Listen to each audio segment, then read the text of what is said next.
नमस्कार, मैं सुनीता कथा मंथन में आप सबका स्वागत करती हूँ। कथा मंथन में आज सुनिए मालती जोशी जी की कहानी पहली बार। दोस्तों, ये मालती जोशी जी की कहानी है जो हमेशा हर लड़की के साथ होता है। बार बार ये जब लड़की की शादी होती है और बार बार जो रिश्ता आना, उसको एक सजावट की वस्तु की तरह सबके सामने रखना, फिर उसका रिजेक्शन, तो कितनी बार दिल टूटता है, बिखरता है। तो पहली बार जब ये होता है तो कितना दिल टूटता है, उसी के बारे में लेखिका ने इस कहानी में बताया है। किंतु बार बार जब होता है तब तो शायद आदत पड़ जाती है। हर लड़की के जीवन में ये अध्याय होता है जो नहीं होना चाहिए। बहुत ही बुरा लगता है, बहुत बुरा लगता है कि अपनी लड़की जो एक सर्वगुण संपन्न है, फिर भी उसको एक सजावट की वस्तु की तरह हम लोगों को एक ऐसा लगता है कि एक शो पीस के सामान उसको रखें और उसको फिर पसंद करें तो ठीक, नहीं तो रिजेक्ट करके चले जाएं। क्यों? हमारी लड़की में क्या कमी है? क्यों उसको रिजेक्शन होना चाहिए? तो यही एक एहसास की कहानी है पहली बार। तो दोस्तों, मेरी एक रिक्वेस्ट है, मेरा एक नया चैनल जिसमें मैं अपनी डेली रूटीन और रेसिपीज़ वगैरह शेयर करती हूँ, तो आप वहाँ जाकर मेरे चैनल को सब्सक्राइब कीजिए, मेरे वीडियो को देखिए, शेयर कीजिए। तो थैंक यू। अपने नए चैनल का लिंक ऊपर आई बटन में दे दूँगी, जहाँ जाकर आप उस पर अगर क्लिक कीजिएगा तो आप डायरेक्ट मेरे चैनल पे पहुँच जाइएगा। और अगर मेरा उसके लेटेस्ट वीडियो का लिंक डिस्क्रिप्शन बॉक्स में रहेगा, अगर आप उस पर क्लिक करेंगे तो लेटेस्ट वीडियो वहाँ से देख सकते हैं। Thank you. दिव्या और उसके पापा फटाफट सीढ़ियां चढ़ गए थे। उनके पीछे पीछे सामान लेकर चढ़ता हुआ होटल का पोर्टर भी नजरों से ओझल हो गया था। मैं ही बोझिल कदमों से एक एक सीढ़ी गिनकर पार कर रही थी। इतनी खींच हो रही थी कि कोई लिफ्ट वाला होटल ही ढूंढ लेते तो क्या बिगड़ जाता, पर कभी कभी कंजूसी की हद कर देते हैं ये। 15-20 सीढ़ियों के बाद मोड़ से पहले एक चौड़ी सी लैंडिंग थी। वहीं खड़े होकर थोड़ा सुस्ताने का इरादा किया तो देखा वहां पहले से ही कोई खड़ा है। शायद मेरे विलंबित आरोहण के कारण बेचारे को जबरदस्ती यह विश्राम करना पड़ा है। क्षमा याचना की मुद्रा में मैंने हंसकर देखा देखा तो देखती ही रह गई। स्मृति की कोई किरण वहां भी कौंध गई होगी, क्योंकि दूसरे ही क्षण आश्चर्य वहां भी मुखर हो उठा। अरे सुमन, तुम सुमन ही हो ना? मैंने हाँ के स्वर में सिर हिला दिया। मुझे पहचाना? मैं कल्पनानाथ जी का श्रवण हूँ। पहचान तो लिया था, पर इतने दिन हो गए हैं ना, इसी से एकदम। वही तो, तुम जब तक एकदम पास नहीं आ गई मुझे स्ट्राइक ही नहीं हुआ। होता भी कैसे, पहले वाला मुझ में रहा भी तो नहीं कुछ। मैंने मन में सोचा। अब चलूं मैंने कहा। नहीं तो वे सोचेंगे पता नहीं मुझे क्या हो गया। अच्छा, सी यू, उसने हाथ उठाकर कहा और वह नीचे उतर आया। मेरे पैर मन भर के हो आए थे। किसी तरह अपने को ठेल ठाल कर मैं ऊपर पहुंची। ऊपर वे लोग सचमुच चिंतित हो उठे थे। दिव्या तो जीने के सिरे तक आ पहुंची थी। कहाँ रह गई माँ? सुस्ता रही थी रे थोड़ा। होटल है ये ग्वालियर का किला। मेरा तो चढ़ते चढ़ते दम फूल गया। दिव्या ने ममता से मेरा हाथ थाम लिया और कमरे में लिवा ले गई। श्रीमान जी आराम कुर्सी पर लेटकर अपनी थकान मिटा रहे थे। सामने वाली दूसरी कुर्सी में मैं धंस गई। सांस धौकनी की तरह चल रही थी। आंखें मूंदकर लेटी रही। मैं यह कुछ पूछ रहे थे कि पर उत्तर देने के लायक शक्ति मुझ में शेष नहीं रही थी। लेकिन बस मुश्किल से 5-7 मिनट और मैं हड़बड़ा कर उठ खड़ी हुई। अपनी चाबियां टटोलते हुए मैंने कहा, दिव्या बाथरूम में देख तो जरा, नल आ रहा होगा तो नहा लूंगी, तभी जाकर सफर की थकान तरेगी।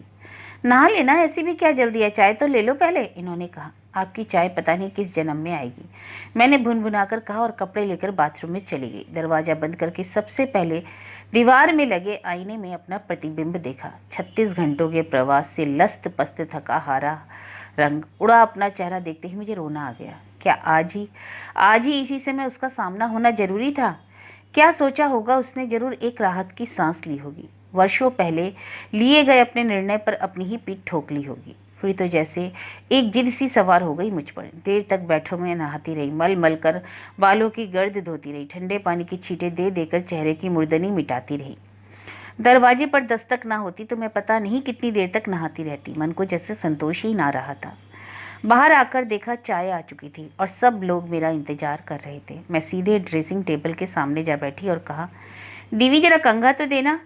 अरे चाय तो पी लो, पहले ठंडी हो रही है, इन्होंने कहा। बस 1 मिनट में आई, देरी कितनी लगती है, मुट्ठी भर तो बाल हैं, कोई आ जाए तो कितना खराब लगता है। अरे कोई नहीं आता बाबा, मैंने कल के लिए लिखा है।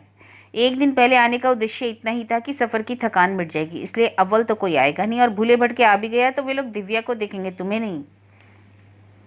अरे तो क्या मैं भूतनी सी बैठी रहूं, मैंने कहा और खंगा उठाकर फेंक दिया। यह उठकर पास चले आए, एक प्याली में चाय उड़ेलकर जबरदस्ती मेरे होठों से लगाते हुए बोले, बेकार स्मार्ट बनने की कोशिश मत करो, चाय पी लो पहले, बिना चाय के तुम्हारी हालत कैसी हो जाती है मैं खूब जानता हूँ। मजबूरन पीनी ही पड़ी। सच कहूँ तो बड़ा अच्छा भी लगा। रेलवे स्टेशन की पनियाल सी चाय पीते पीते ऊब गई थी मैं। हमारी यह मान मुरोवत शुरू होते ही दिव्या समझदारी से बाथरूम में खिसक गई थी, इसलिए इनकी नज़रों में छिपी शरारत भरी हंसी को चुपचाप झेल गई मैं। मन सचमुच हल्का हो आया था। उसी प्रसन्न मुद्रा में मैंने गुनगुनाते हुए अपनी केश सज्जा पूरी की, मुनासिब सा मेकअप किया और सूटकेस खोलकर बैठ गई। क्या पहनूं, कुछ समझ में ही नहीं आ रहा था। 2-3 दिन की ही तो बात थी, इसलिए ज़्यादा साड़ियाँ लाई नहीं थी। जो इनी गिनी लाई थी वे भी सेंसर होकर आई थी। उन्हें उलट पुलट कर देखा तो लड़कियों पर इतनी खींच हो आई। प्रिया तो सचमुच बहुत ज़्यादा वॉशिंग करने लगी है आजकल, इतनी दखल अंदाजी कि मैं तंग आ जाती हूँ। इस साड़ी में तुम फैटी लगती हो, यह रंग गॉडी है, यह कूड है, यह तो बहुत ओल्ड फैशन है। लोग ठीक ही कहते हैं, लड़की बड़ी हो जाए तो माँ का पहनना ओढ़ना छूट जाता है। घर में साड़ियों से अलमारी भरी पड़ी है, पर साथ आई हैं वही 2-3 सिल्क, एक लखनवी चिकन और एक चंदेरी जरी, एक फूल वायल। इस तरह मेरा सूटकेस जमाया गया। हताश होकर मैंने ढक्कन गिरा दिया। वे दाढ़ी बना रहे थे, चौंक कर बोले, क्या हुआ? कुछ नहीं, थक गई हूँ, थोड़ी देर लेटूंगी। अब आई ना रास्ते पर, वही तो मैं सोच रहा था कि इतने लंबे सफर के बाद तुम में इतनी फुर्ती बाकी कैसे है। अपने कष्ट साध्य जूड़े की परवाह ना करते हुए मैं पलंग पर लेट गई। उसी समय दिव्या नहाकर निकली। पापा बाप निपट लीजिए, मैंने कपड़े रख दिए हैं। मैं विस्मय विमुग्ध सी अपनी बिटिया को निहारती रह गई। उसके काले घने लंबे बाल सारी पीठ पर फैले हुए थे, उनसे टप टप करके मोती की सी बूंदें टपक रही थी। उसके शरीर से एक महक के स्रोत फूट रहे थे। धुला धुला चेहरा किसी ताजे खिले फूल की तरह दमक रहा था। वैसा ही अम्लान सुगंध के किरणें बिखेरता हुआ उसका यह भीगा भीगा रूप। अब पलक निहारते हुए मैंने सोच ही रही थी कि कहाँ खो जाती है चेहरे की वह ताजगी, वह निश्चल हंसी, आंखों की यह लजीली स्वप्निलता, देह की यह कमनीयता। समय की निर्मम लुटेरा सब कुछ छीनकर कहाँ ले जाता है और क्यों? कब आंख लग गई पता ही नहीं चला। दिव्या की पुकार पर तंद्रा टूटी। वह कह रही थी, माँ उठो ना, तैयार हो लो। कहाँ चलना है? मैंने उबासी लेते हुए पूछा। यूं ही घूमने, शहर का एक राउंड लगा लेंगे। अब मैंने ठीक से आंखें खोलकर देखा तो दोनों बन ठन कर तैयार खड़े थे। मैं ना चलूं तो? दरअसल बहुत थक गई हूँ। क्यों, अब क्या हो गया? थोड़ी देर पहले तक तो बहुत स्मार्ट बन रही थी, यह भला मौका क्यों चूकने लगे? मुझे भी ताव आ गया। हाँ, स्मार्ट बनने की कोशिश कर रही थी पर नहीं बन सकी, क्योंकि मैं एक निहायत सुस्त, फुअड़ और बोधी लड़की हूँ। लड़की? दिव्या ने कहा और हथेलियों में मुंह छिपाकर फिक से हंस दी। इतना गुस्सा आया। दिवी, भैया बोले। एक हमारे सुपरवाइजर थे, हांडा साहब, जब भी बीवी का जिक्र करते तो कहते, मंजीत की मम्मी बड़ी सीधी लड़की है, वेरी इनोसेंट। एक ही किस्सा इसे इतनी बार सुनाएंगे आप? मैंने चीख कर कहा। मुझे लड़ने का मूड आ रहा था। एक आध नए चुटकुले याद कर लीजिए, कम से कम सुनने वाला बोर ना हो। एक नया जोक सुनाई दीवी, एकदम असली है। यह उसी खिलदड़े सवर में बोले। तुम्हारी माँ की एक सहेली थी, मिसेस पाल, हमेशा कहती, I am very lucky Mrs Dubey, मेरे पास एक बड़ा अच्छा हस्बैंड है। दिव्या ने सिहरते हुए कहा, हस्बैंड ना हुआ घरेलू नौकर हो गया। वैसे सिद्धांत रूप से दोनों में फर्क कुछ भी नहीं है, इन्होंने कृत्रिम गंभीरता से कहा। और पापा के इस अभिनय पर दिव्या खिलखिलाकर हंस दी और मेरा बेवजह खून खौल गया। अब यह जरा जरा सी बात पर खीखी करना बंद करो, छोटी नहीं हो तुम अब। उसकी हंसी अधबीच में ही लुप्त हो गई, चेहरा बुझसा गया।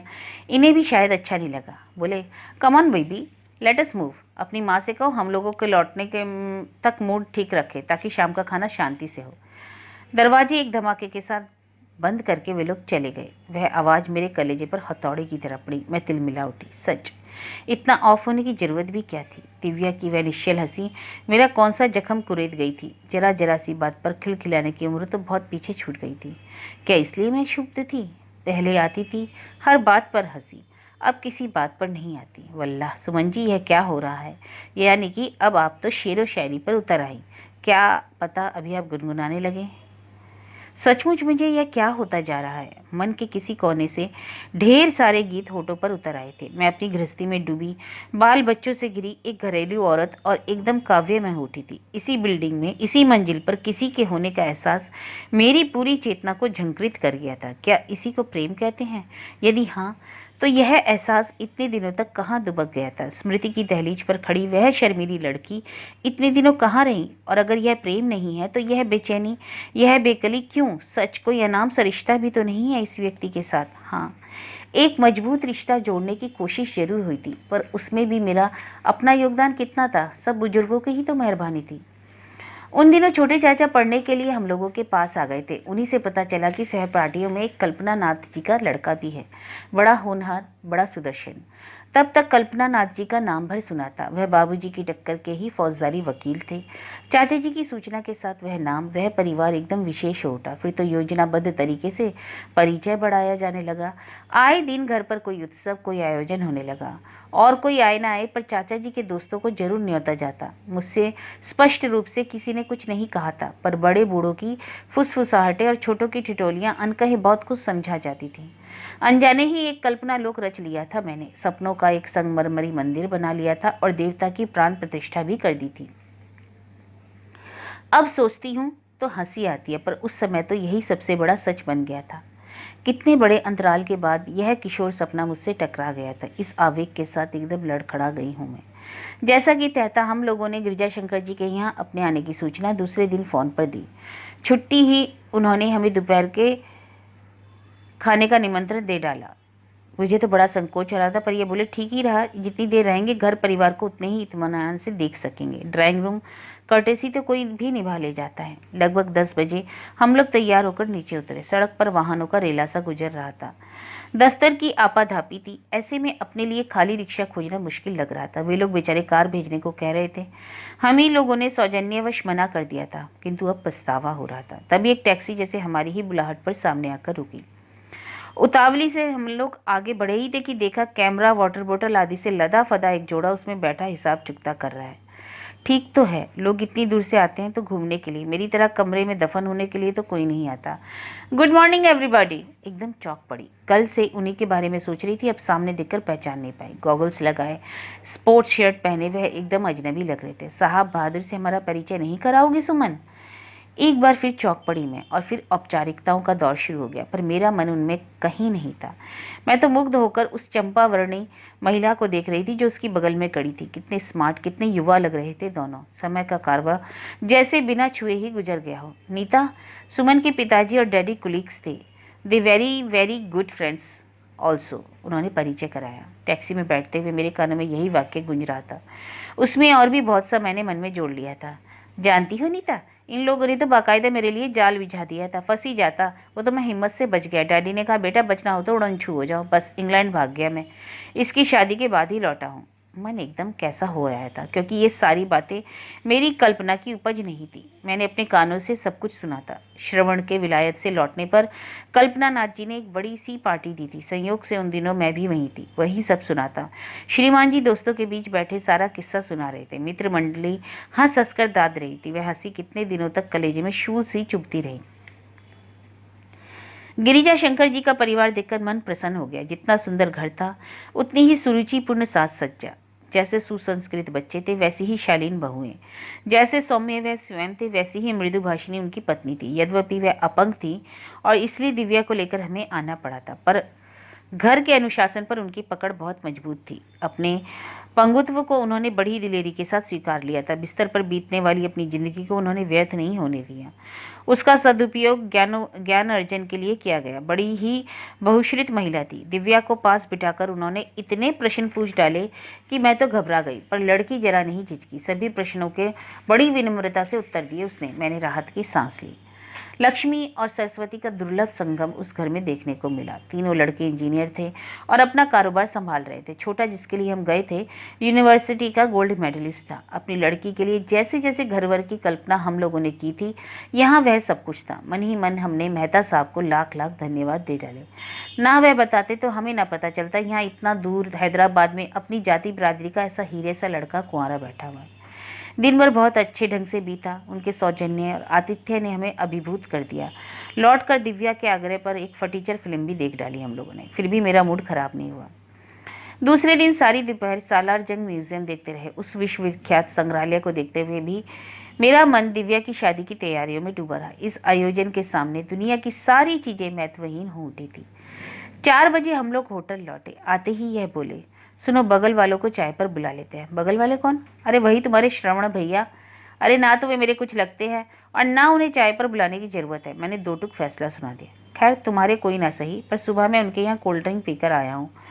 कर्टेसी डिमांड तो बुला लीजिए ना, पूछने का नाटक क्यों करते हो? आपको तो बस भीड़ इकट्ठा करने से मतलब है, घर हो या बाहर कोई फर्क नहीं पड़ता। मैंने बेवजह उखड़ते हुए कहा। आखिरकार दिव्या को निमंत्रण लेकर उन लोगों के पास भेज ही दिया। सबसे पहले तो मैंने बिखरा कमरा ठीक किया, यह नाश्ते का ऑर्डर देने चले गए और मैं सूटकेस खोलकर बैठ गई। वहीं इन्हीं गिनी साड़ियां मेरा मुंह चिढ़ा रही थी। दिव्या की अटैची से चुपचाप चटक रंग की शिफॉन निकाल लाई, उसे गोद में लेकर आईने के सामने बैठी अपना थका थका चेहरा निहारती रही। फिर एकाएक विचार उठा, अरे मैं इतनी उठापटक कर क्यों रही हूँ? जब यह शरीर इतना बेडौल नहीं था, चेहरा ऐसा कांतिहीन नहीं था, बालों में ये चांदी के तार नहीं थे, तब भी तो यह शख्स नहीं रीझा था, फिर अब इतनी व्यग्रता क्यों? इस विचार के आते ही जैसे सारा तनाव समाप्त हो गया, एकदम हल्की हो गई। मैं रोज की तरह हाथ मुंह धोकर बैठ गई। साड़ी बदलने तक की जरूरत नहीं समझी। दिव्या जो गई उन लोगों को साथ लेकर ही लौटी। नाश्ता करते हुए उन्होंने कहा, हुसैन सागर देखने का प्रोग्राम था, आप लोग चलिए ना, मजा आएगा। अरे हम लोग तो थक गए हैं, यह बोले। खासकर श्रीमती का तो घूमने का कोटा आज खत्म हो गया। हाँ, अब दिव्या को जरूर ले जाइए। वह तो एकदम किलक उठी। जब तक सब लोग चाय पीते रहे वह तैयार भी हो ली। वही चटक जामुनी शिफॉन उसने पहनी थी। उस पर ऐसी फब रही थी कि लगा कहीं मेरी नजर न लग जाए उसे। उन लोगों के जाते ही मन अकारण उदास हुआ। उन लोगों को बेकार में बोर करने की क्या जरूरत थी? मैंने अपनी खींच पर इन पर उतारते हुए कहा, हुसैन सागर कहीं भागा तो नहीं जा रहा था? दिव्या बाद में भी देख लेती। कुछ देर तक वे मुझे घूरते रहे, फिर गंभीर स्वर में बोले, थोड़ा दिल दिमाग मैं भी रखता हूँ सुमन। मुझे क्या एकदम बेवकूफ़ी समझ लिया है तुमने? लड़की बेचारी बोर हो रही थी इसलिए भेज दिया। लेकिन तुम्हें इतना संकोच क्यों हो रहा है? वे लोग क्या हनीमून ट्रिप पर आए हैं? हाई स्कूल में पढ़ने वाला लड़का घर छोड़कर आया है, पता है? और दिव्या बार बार तो इतनी दूर नहीं आ सकती। जो देखना चाहती है देख लेने दो। मतलब वहां से रिफ्यूजल आ गया, इन्होंने सपाट स्वर में कहा और मुंह फेर लिया। मस्तिष्क जैसे एकदम सुन हो गया। मुंह बाई मैं उन्हें देखती रह गई। बाद में उसी सपाट स्वर में मुझे बताते रहे कि कैसे सुबह गिरिजा शंकर जी का फोन आया था, कैसे वह लड़के की बेहूदगी के लिए क्षमा याचना करते रहे। कानों से उनके शब्द टकराते रहे, झेलती रही। पल भर में यह सुंदर शहर मेरे लिए नर्क से भी बदतर हो गया। लगा अभी इसी क्षण इस दमघोटू वातावरण से निकल पड़ूं, रिजर्वेशन जाए भाड़ में। मैं जरा बाजार तक हो आता हूँ। इनका स्वर अब एकदम सामान्य सा था। प्रिया और कपिल के लिए कुछ लेता आऊँगा, तुम लोग सामान समेट कर रखना, गाड़ी 7 बजे चल देती है। मैंने कोई उत्तर नहीं दिया, उन्हें शायद अपेक्षा भी नहीं थी। चुपचाप उठकर चल दिए। मैं मनी मन सूटकेस में रखी अपनी उस निधि को टटोलती रही जो मैं इनसे छिपा कर लाई थी। सब कुछ ठीक ठाक हो जाता तो मेरा इरादा हाथ शगुन भी कर लेने का था। अंगूठी तक मैं ले आई थी। कमरे का एकांत जब असहनीय उठा तो मैं बाहर गैलरी में आकर खड़ी हो गई। नीचे सारी सड़कें रोशनी में नहा गई थी। बाजार इंद्रधनुषी प्रकाश किरणों से जगमगा रहा था। सभी तरह के वाहनों की रेलम पेल मची हुई थी। एकदम उत्सव का वातावरण था। खड़े खड़े पांव दुखाए थे, फिर भी मैं वहीं सारी खड़ी साइन बोर्ड्स पढ़ती रही। कमरे की स्तब्धता में लौटने की हिम्मत नहीं पड़ी। लंबी प्रतीक्षा के बाद उनकी टैक्सी सामने आकर रुकी। श्रवण के साथ दिव्या को उतरते देखा। एक अजीब सा विचार मन में कौंध गया। उस दिन होटल की सीढ़ियां चढ़ते ही इसका सामना हो गया था। फिर गिरजा शंकर जी के यहाँ जाते हुए भी यह किसी अपशकुन की तरह सपत्नीक सामने पड़ गया था। मुझे तभी समझ लेना था मेरे जीवन का पहला सपना था वह टूटा हुआ। दिव्या के सपने को कैसे सार्थक होने देता। Hi mumma, you missed a lot. Divya कूदती फाती सबसे पहले ऊपर चढ़ाई थी और चहक रही थी। इतनी प्यारी साइड थी माँ कि उठने का मन ही नहीं हो रहा था। सनसेट तो इतना वंडरफुल था। सच मम्मा, आप लोगों को जाना चाहिए था। अरे तो इसमें कितना अफसोस करने जैसा क्या है? अगली बार मम्मी पापा को अपनी गाड़ी में ही सब जगह घुमा देना। बस सूरज तो अभी बहुत दिनों तक उगता डूबता रहेगा। यह आवाज़ श्रवण की थी। वे दोनों कब पास आकर खड़े हो गए पता ही न चला। आश्चर्य तो यह हुआ कि उन्हें सारी बातें बताई किसने। दिव्या को देखा तो एकदम लाल हो रही थी। हाय अंकल, आप तो बस। बेटे, मैंने शांत लेकिन दृढ़ स्वर में कहा। अंदर जाकर सामान समेटना शुरू को पापा आते ही हाय तौबा मचाने लगे। बड़ी प्यारी लड़की है। उसके भीतर जाते ही नीता ने कहा, हाँ है तो। मैंने सूखी हंसी हंसकर कहा, अपना बच्चा अपने लिए तो प्यारा ही होता है, दूसरों को भी लगे तब ना। मतलब वहां से इनकार आ गया है। मैंने हूबहू इनकी तरह ही सपाट स्वर में कहा, क्या कह रही हैं? आखिर कौन सा नुक्स देखा उन लोगों ने? श्रवण जी, मैंने गंभीरता से कहा, सौंदर्य की सबकी अपनी परिभाषा होती है, इसमें जिरह की कोई गुंजाइश ही कहाँ है। मैं तो इतना गिल्ट फील कर रही हूँ, नीता बोली। पूरे रास्ते हम लोग उसे छेड़ते आए एंड शी एंजॉयड इट। आपको कैसे पता चला? उसमें मुश्किल क्या है? आप दोनों बेटी को लेकर इतनी दूर आए हैं, सजा संवार कर कहीं ले जा रहे हैं। It was an easy gas. एक रिक्वेस्ट है दीदी, नीता ने कहा। उसे अभी कुछ ना बताइएगा प्लीज़, कोई बहाना बना दीजिए। बेचारी इतनी खुश थी, अभी सोचकर ही कैसा लगता है। लड़कियां बहुत चतुर होती है नीता, बहानों के पीछे झांकती सच्चाई को आसानी से पकड़ लेती हैं। फिर भी एहतियात तो बरतेंगी। पहली बार है ना, इस बार तो उसके मन को नाजुक हाथों से सहेजना पड़ेगा, फिर तो आदत पड़ जाती है। उसकी नहीं रहती, व्यवहारिकता पर उतर आती है। मन इतना पक्का हो जाता है कि कोई अवयव उसे छूता ही नहीं। वे दोनों कब निशब्द मुझसे विदा ले गए पता ही नहीं चला। भीतर आकर देखा तो दोनों हाथ गोद में लिए दिव्या सोफे पर निश्चल बैठी है। शायद उसने हम दोनों लोगों की बातें सुन ली। उसके टूटे हुए सपनों का प्रतिबिंब उसके चेहरे पर साफ झलक रहा था।